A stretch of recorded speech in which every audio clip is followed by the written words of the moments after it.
parents used my wedding fund for my twins' lavish celebration. Stick with me while I share my story. And if it touches you, don't forget to support our channel by hitting that subscribe button, dropping a like, and sharing it with the people you care about. My name is Emily Carter. I'm in my late 20s, and for as long as I can remember, I've been the quiet, hardworking twin. I've always been the one who followed the rules, stayed late at work, saved money carefully, and dreamed of one day having a wedding that felt like my own fairy tale. I'm engaged to Michael, the most patient and supportive man I could have asked for. We were planning something simple but beautiful, something that reflected the life we were building together. But my twin sister, Ashley, has always been the opposite of me. She's dramatic, spoiled, and constantly craves attention. Since childhood, she has been our parents' golden child. No matter what she did, she was showered with praise and second chances. If I brought home an A, Ashley's B was somehow more impressive. If I kept a steady job, Ashley's impulsive adventures were called brave. Deep down, I always knew they loved her more,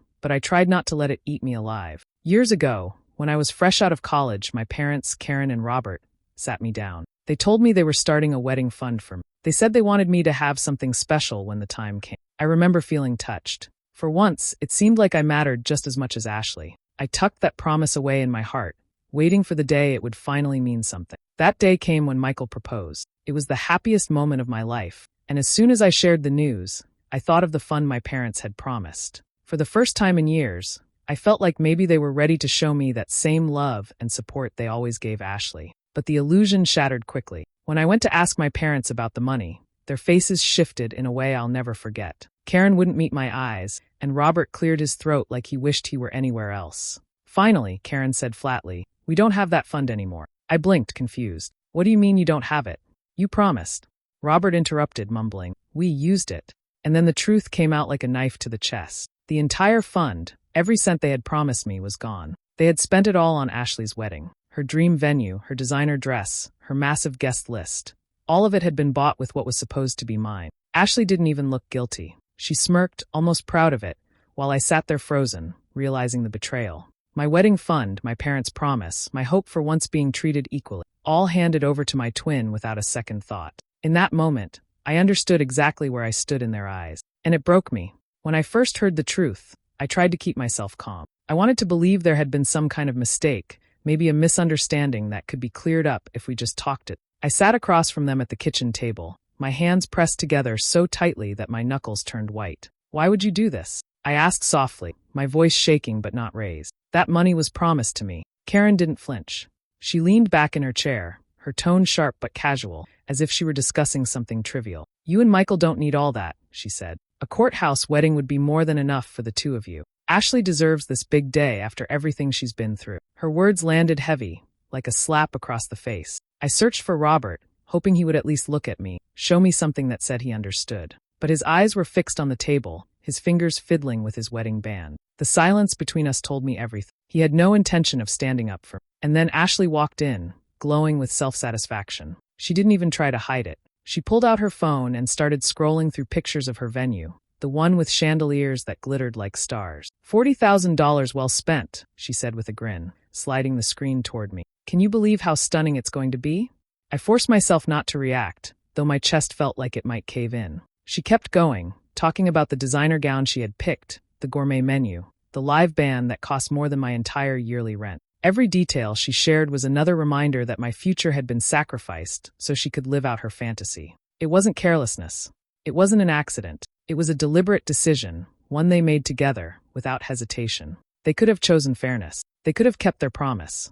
But instead, they handed everything to Ashley, leaving me with nothing but scraps. As I sat there, the truth sank in cold and sharp. This wasn't about money anymore. It was about what I meant to them, or rather, what I didn't. They had weighed my happiness against Ashley's, and they had chosen her. Not once, not by mistake, but by choice. I wanted to scream, to cry, to beg them to see me. But the words wouldn't come. All I could do was sit in the suffocating silence, staring at the people who had raised me, realizing they had just confirmed what I had feared for years. To them, I was second place. Always had been. Always would be. And now they had proven it in the cruelest way possible. Michael's reaction came fast and sharp. The moment I told him what had happened, his face went red, his jaw tightening so hard I thought he might crack a tooth. "They stole from you," he said, pacing the length of our living room. "They promised you, and then they handed it over to her like you don't even exist. It's disgusting." He wanted to drive over there, shout until they admitted how cruel it was, but I begged him to stay. The fire in his eyes softened when he looked at me, his hand finding mine. Whatever you decide, I'm with you. Always. Rachel's voice was no gentler. When I confided in her, she let out a bitter laugh. Are you honestly surprised? They've always treated Ashley like royalty, and you like the help. This is just the grand finale. She wasn't wrong. I remembered birthdays where Ashley's cake was piled high with frosting while mine was plain, or the way every family photo seemed to tilt toward her. Still, hearing Rachel put it so bluntly made my stomach twist. For the first time, I thought about cutting them off completely, walking away, shutting the door, and never looking back. But that thought burned as much as it soothed. They were my parents, the people who raised me, the ones I kept hoping would see me the way they saw her. Part of me still longed for even the smallest sign of affection, some proof that I mattered. Letting go of that hope felt like ripping out a piece of myself. That fragile hope shattered again a week later when Karen called. Her tone was light, like nothing had happened. Emily, you've always had such an eye for details. Why don't you help us with Ashley's wedding plan? It could be a fun project for you. I sat there in silence, gripping the phone so tightly my palm ached. Then Ashley's voice chimed in the background, smug and sweet. Yes, Em, you should help. Maybe if you're around the planning, you'll learn how a real wedding should look. They both laughed like it was a harmless joke, but I felt the sting deep inside my chest. That was the moment the last piece clicked into place. They hadn't just dismissed me. They wanted me to participate in my own humiliation, to stand beside Ashley as she paraded around in the spotlight built on what had been promised to me. I didn't argue. I didn't shout. I just let them believe I was quietly accepting my role. But inside, a resolve I didn't know I had began to form, strong and unshakable. If they thought I would sit back and swallow their betrayal, they were wrong. This time, I wouldn't let it slide. I didn't rush. I knew if I made a move too quickly, they'd see it coming. So I started quietly, late at night after work, scrolling through old emails, digging through boxes in the attic, combing every file I had saved since college. Bit by bit, the proof began stacking up. Messages where Karen wrote about the fund we're saving for you, bank transfers with my name in the notes, even a handwritten card from Robert congratulating me for finishing school and reminding me, this is for your future wedding, don't worry about a thing.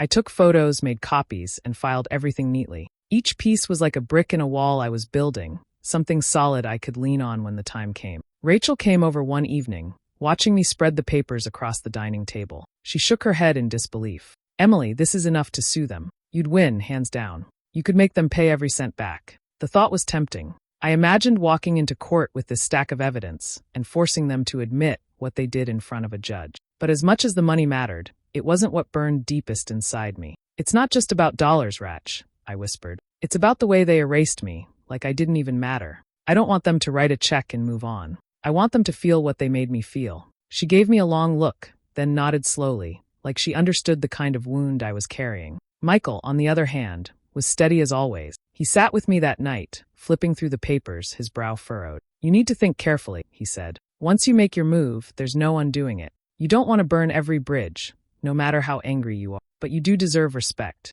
Don't forget that. I turned to him, the corner of my mouth lifting just slightly. The fire inside me had shifted from raw anger to something sharper, calmer, more dangerous. Respect isn't given, I said quietly. It's taken, and I'm about to take mine back. Michael studied me for a moment, then reached for my hand. There was no fear in his eyes, just trust. He knew I had already made my choice. That night, I gathered the papers into a folder and slid it into the drawer of my desk. Every time I opened it after that, the sight of those documents reminded me of what was coming. My parents thought they had silenced me. Ashley thought she had won. They had no idea what I was preparing.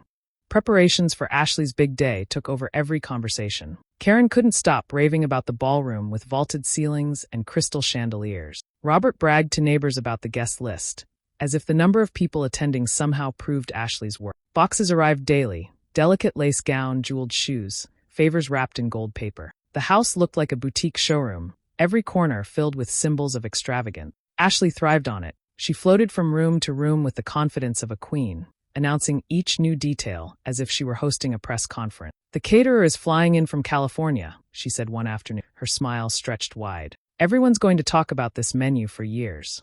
Then she turned to me, her eyes sharp with mock sympathy. But hey, maybe a potluck would be perfect for your little ceremony. Very cozy. The words stung, but I refused to give her the satisfaction of a reaction. Instead, I nodded, keeping my expression even, as though I hadn't heard the insult at all. That became my armor. Silence, composure. the steady mask of someone who didn't mind being sidelined. Behind that mask, though, my mind was moving constantly. Every time they excluded me from a decision, every time Karen brushed me off with a distracted wave, I tucked away another plan, another step. If they noticed I was quieter than usual, they assumed I was sulking. Let them think that. It only made the truth easier to hide. Rachel, however, saw through it. She came over one evening as Ashley paraded through the living room, holding fabric swatches against her skin. When Ashley finally disappeared upstairs, Rachel leaned close, lowering her voice. "You're too calm," she said, eyes narrowing. "Way too calm for someone watching this circus. You're planning something, aren't you?" I didn't answer right away. Instead, I let the corner of my mouth curl, the faintest hint of a smile flickering across my face. Rachel's lips parted as if to ask again, but I simply smirked, offering no explanation. The truth stayed with me, quiet but steady. On the surface, I was the forgotten twin, invited to watch from the shadows. Beneath it, I was building something far stronger than their glittering spectacle, something they would never see coming. The day before the ceremony, I offered to tag along under the pretense of lending a hand. Karen seemed almost pleased, mistaking my presence for acceptance. Ashley didn't question it either. She was too busy imagining herself walking down an aisle lined with white roses. The venue was every bit as extravagant as they had promised. Polished marble floors, tall windows, tables dressed in ivory linen. I walked through the space with a polite smile, listening to Ashley fuss over flower arrangements and lighting. No one noticed when I drifted toward the caterer, clipboard in hand. "Beautiful place," I said softly, glancing over the order sheet. Then, almost as if it slipped out, I added, "Strange how they used money that was originally meant for someone else." The woman froze, her pen hovering midair. "Excuse me?" I leaned in closer, lowering my voice. "The wedding fund. It wasn't theirs to spend. It was mine. Every cent came from a promise made years ago. You should know the story before you trust they'll pay the balance." Her brow furrowed. She didn't say anything, but the unease was plain in her eyes. Later, I repeated the same quiet truth to the florist, then the band manager. Each time I didn't raise my voice, never accused. Just let the facts slip like whispers carried by the wind. I saw the shift immediately. Polite smiles fading, glances exchanged, murmurs that something wasn't quite right. A few even admitted their contracts were still partially unpaid, which made my words cut deep. By the time Ashley posed for a mock walk down the aisle, tiny fractures were already forming beneath the polished surface of her perfect event. The vendors weren't smiling as brightly anymore. Their eyes lingered on Karen and Robert a little too long, questioning. I kept my mask in place, nodding when asked to carry centerpieces or adjust ribbon. Outwardly, I was just another pair of hands helping. Inwardly, I was unraveling the threads one by one, weaving doubt where their confidence had stood so strong. When the day wound down, and I finally left the venue, the weight of what I had set in motion pressed against me. I walked home beneath the dim glow of streetlights, my footsteps steady, my breathing calm. Tomorrow wasn't just Ashley's wedding. Tomorrow was the reckoning. For the first time, they would stand in front of friends, extended family, and strangers, stripped of their carefully built illusion. That night, lying awake in the dark, I let the thought settle like iron in my chest. The time for quiet endurance was over. The morning sun would bring their celebration, along with the collapse they never expected. Tomorrow, they would finally feel humiliation the way I had.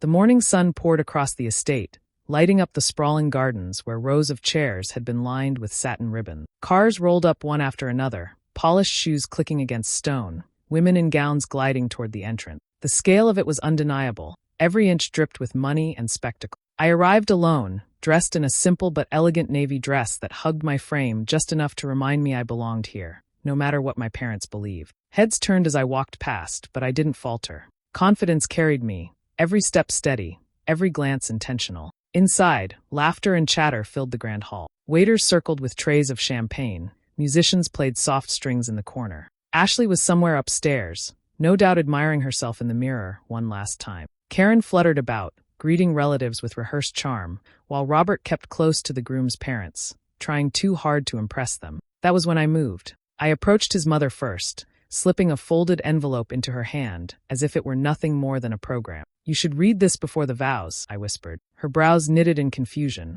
but I was already stepping away. I did the same with his father, pressing the second set of papers into his palm. It took only minutes. I watched their faces pale as they opened the documents, copies of the bank records, notes, and emails I had saved. Their eyes darted across the page, then back toward Robert and Karen. The air around them changed, charged with disgust. They whispered to each other, and the ripple began. Guests nearby leaned in, catching fragments. The quiet talk spread like a current through the crowd, curiosity shifting into unease. Heads turned toward the family, questions unspoken but visible in every stare. Ashley appeared at the top of the staircase, radiant in white silk, but her smile faltered as she noticed the shift below. The chatter was no longer celebratory. It was sharp, suspicious. She descended faster than she meant to, clutching her dress, her eyes locking on me with growing panic. By the time she reached me, her cheeks were flushed, her voice a low hiss meant to stay hidden beneath the hum of the crowd. "What did you do?" she demanded, nails digging into her bouquet. I met her glare without flinching, my expression calm, my posture unyielding. The noise around us swelled, the storm of whispers circling closer. Ashley's panic deepened as she realized she had lost control of her stage, and I was the one standing in the center of it. She leaned closer, eyes wide with desperation. "Tell me right now, Emily, what did you just do?"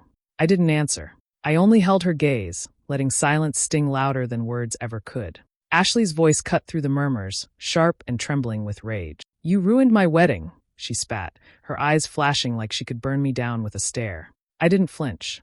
My reply came steady, cold, and clear. "No, Ashley, you ruined mine." The words hung between us, heavy and undeniable. Her lips parted, but before she could fire back, Karen and Robert rushed in, faces twisted with fury. Karen stepped forward first, her tone full of venom. "How dare you make a scene on your sister's special day? You've always been jealous, Emily, and now you're showing everyone exactly what kind of person you are." Robert joined in, his voice raised, hands gesturing wildly as if to rally the crowd against me. "This is Ashley's moment, not yours. You've gone too far." But their raised voices carried farther than they intended. The groom's parents, who had already been whispering anxiously over the documents, turned sharply toward us. His mother's face drained of color, and his father's jaw tightened like a vice. They stepped closer, listening to every word spilling out in anger. Ashley hissed, "She's lying. She's just trying to take the attention away from me." I looked directly at the groom's parents, keeping my voice calm and measured, even as Ashley clawed at the edges of control. "I'm not lying. That money they bragged about spending? It wasn't theirs to give. It was mine, promised to me years ago for my wedding. They drained it to fund this spectacle." The silence that followed was sharp enough to cut through the air. Guests began exchanging uneasy glances, their chatter rising again. Only now it wasn't admiration but disgust. One by one, people stood from their seats, whispers turning into words I could finally hear. "Stole, lied, shameless." A man in a black vest approached Karen, his tone clipped. "The remaining balance hasn't cleared. We'll need payment now." Another voice followed, the florist this time, demanding the same. Panic spread across my parents' faces, their rehearsed smiles unraveling under the weight of obligation they hadn't prepared for. Ashley's eyes darted from vendor to guest, her perfect day unraveling strand by strand. Makeup couldn't hide the cracks forming across her expression. She turned back to me, shaking her head as if denying reality could glue it all back together. No, this isn't happening." But it was. Chairs scraped against the floor as guests began filing toward the exits, unwilling to stay a moment longer. The string quartet stopped mid-song, their instruments silent against the rising storm of voices demanding answers. Ashley's dream, the one she had paraded in front of me for months, collapsed in real time, shredded under the weight of truth she couldn't smother. Her perfect wedding wasn't perfect anymore. It was rubble, crumbling right there before her eyes.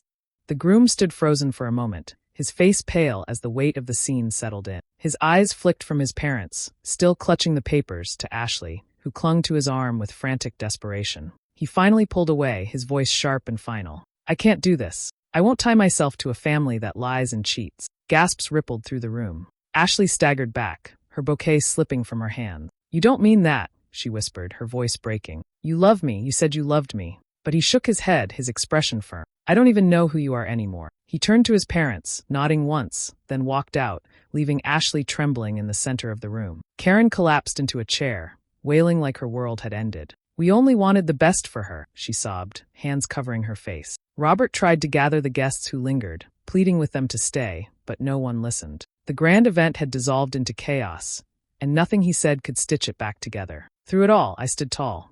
Michael appeared at my side, his hand sliding into mine, warm and steady. Without a word, we turned and walked toward the doors. The weight of stairs followed us, but I didn't lower my head. For the first time, I felt no shame, no guilt, only freedom. Days later, I made the decision I had been circling for years. I drafted a letter, clear and firm, telling my parents I was done. No more phone calls, no more visits, no more playing second to Ashley's spotlight. I mailed it without looking back, sealing the chapter they had written in Betrayal. Michael and I talked long into the night about what we wanted instead. We laughed at the idea of chandeliers and $1,000 cakes. None of that mattered. What mattered was standing with the people who truly cared for us, the ones who didn't measure love in dollar signs or attention. We decided on something small, something real. A backyard strung with lights, vows whispered under the open sky, laughter echoing from friends who had stood by us through every storm. No lies, no competition, no betrayal, just us. For the first time in a long time, I wasn't chasing approval that would never come. I was building something stronger, with someone who saw me as enough exactly as I was. And as I looked at Michael across the table that night, his smile soft and certain, I knew I had finally chosen the right family, one we would create ourselves. Months slipped by, and the chaos of that disastrous day slowly faded into the background of town gossip. By the time spring rolled in, Michael and I stood under twinkling lights strung between trees in Rachel's backyard. Friends gathered close, their smiles warm, their laughter filling the air with a comfort I had never known at family events. There were no staged photographs, no expensive gowns, no performance to impress anyone. Just love, simple and unforced, circling every moment. Rachel's parents opened their home without hesitation, and it felt more genuine than anything Karen and Robert had ever offered. The grass beneath my feet, the scent of barbecue drifting in the breeze, the sound of glasses clinking together. It wasn't glamorous, but it was real. Michael's vows were soft and certain, and when I spoke mine, the world felt steady for the first time in years. Meanwhile, word around town painted a different picture for Ashley. The lavish facade she had built came crashing down after her groom walked away. The vendors she hadn't paid in full hounded her, and whispers of the scandal followed her everywhere she went. She was alone, bitter, and struggling to repair a reputation that no longer sparkled. For once, she couldn't hide behind charm or favoritism. The crown she had worn so proudly was gone. Karen and Robert reached out more than once. First came the pleading voicemails, then the letters written in shaky handwriting, trying to explain, to excuse, to mend what they had broken. Each time, I let the phone ring. Each envelope went straight into a drawer unopened. I had given them too many chances, waited too many years for them to see me. That door was closed now, locked for good. As I stood in Rachel's yard that night, lights glowing above us, I realized I wasn't carrying bitterness anymore. The hurt was still there, yes, but it no longer ruled me. Instead, there was strength, born from choosing myself when they never had, from walking away even when it hurt. I watched Michael laugh with Rachel across the lawn, his hand catching the light as he lifted a glass in a quiet toast. My chest swelled, not with grief, but with peace. I had freed myself from the weight of chasing love that was never meant for me. That night, surrounded by the people who mattered, I felt the final chapter close. I wasn't the forgotten twin anymore. I wasn't the second choice. I was simply Emily, whole, loved, and finally free. Do you think I was right to walk away from my parents and sister, or should I have given them another chance? Let me know in the comments, and don't forget to subscribe for more stories like this.